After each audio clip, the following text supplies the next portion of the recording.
কমিশনে কোনো আলেম রাখা হয়নি কেন?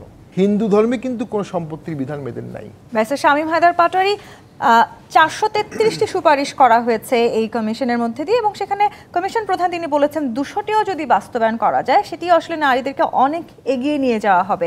সেখানে আমরা দেখতে পাচ্ছি হাতে গোনা কয়েকটি ইস্যু নিয়ে আসলে সবচেয়ে বেশি তর্ক বিতর্কের সৃষ্টি হয়েছে।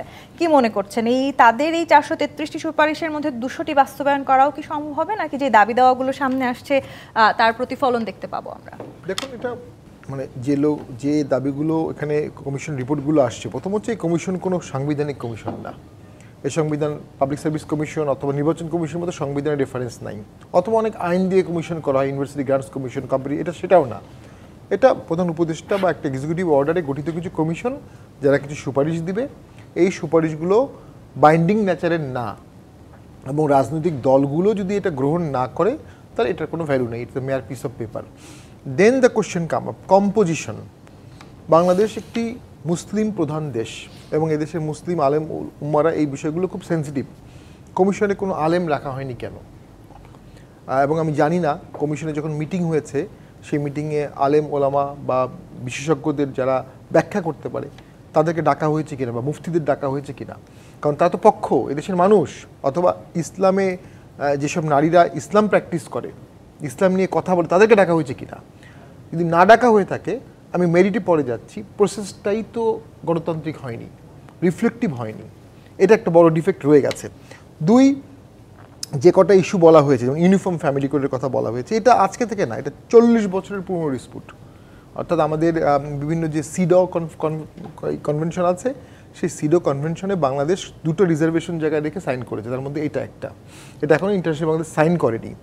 এটার তাত্ত্বিক ব্যাখ্যা থাকতে পারে, ছেলেমেয়ের সমান সম্পত্তি দেওয়া যেতে পারে, ছেলেমেয়ের সমান সম্পত্তি বাবা মা চাইলে দিয়ে যেতে পারে, গিফট করেও সমান করে দিতে পারে। আবার লায়াবিলিটির প্রশ্ন যখন আসবে, তখন কিন্তু মেয়েদের লায়াবিলিটি আর ছেলেদের লায়াবিলিটি এক না। বাবা মার ভরণ পোষণের দায়িত্ব ওয়াইফের উপর না, মেয়ের উপর না। ছেলেমেয়ের ভরণ পোষণের দায়িত্ব মেয়ের উপর না। কেন? কিন্তু দায়িত্বটাও ছেলেদের বাড়ানো আছে, সম্পত্তির ভাগটাও বাড়ানো আছে। ইম্পর্টেন্ট কোশ্চেন হচ্ছে,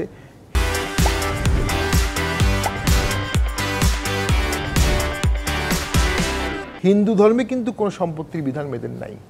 আর তার বিয়ের সময় যে গিফট দিবে স্ত্রীধন, এটা ছাড়া সে কিন্তু সম্পত্তিতে, বাবার সম্পত্তিতে কোনো প্রপার্টি পায় না। কিন্তু মুসলিম ধর্মে 50% এনশিওর করা আছে। আমরা কি ওই 50% এনশিওর করতে পেরেছি? আমাদের গ্রামের সিনারি কি? বোন কখনো ভাইয়ের কাছে সম্পত্তি চায় না, কারণ সম্পত্তি চাইলে ভাই বোনের সম্পর্ক শেষ হয়ে যাবে, স্বামী তাকে টর্চার করলে তারা যাওয়ার জায়গা থাকবে না।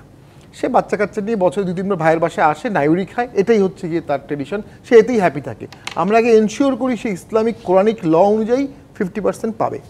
2 হচ্ছে ম্যারিটাল রেপ নিয়ে আপনি যেটা বলছেন, আর হচ্ছে সব কিছু। আমাদের একটা ল আছে, মুসলিম শরিয়া অ্যাপ্লিকেশন অ্যাক্ট 1939, এটা দিয়ে বলা হয়েছে বিবাহ, ম্যারেজ, উত্তরাধিকার, বিচ্ছেদ, এসব ক্ষেত্রে মুসলিম ল, পার্সোনাল ল সে ক্যারি করবে।